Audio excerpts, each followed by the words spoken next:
নমস্কার বন্ধুরা, আপনাদের সাথে আমি শেয়ার করতে চলেছি দুর্দান্ত একটি স্ন্যাক্সের রেসিপি। এখানে নিয়ে নিয়েছি আমি কিছুটা পরিমাণ চিকেন।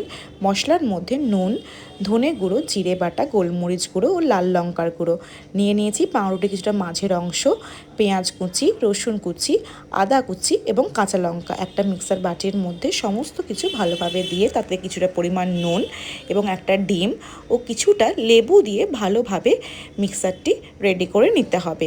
তারপর সেটিকে আলতো হাতের সাহায্যে গোল বা যে কোনো রকম মন পছন্দ মতন আপনারা শেপ দিয়ে নিতে পারেন। এরপর সেটিকে ডিমের মধ্যে ভালোভাবে মাখিয়ে নিতে হবে। এরপর পাউরুটি গুঁড়ো বা বিস্কুট গুঁড়ো যে কোনো একটির মধ্যে ভালোভাবে ডিকোড করে নিতে হবে। আপনারা এটি বাড়িতে বানিয়ে ফ্রিজের মধ্যে স্টোর করেও রাখতে পারেন 2-3 দিন। এরপর একটি পাত্রে তেল দিয়ে সেটি গরম হয়ে এলে আস্তে আস্তে তেলের মধ্যে ছেড়ে দিতে হবে।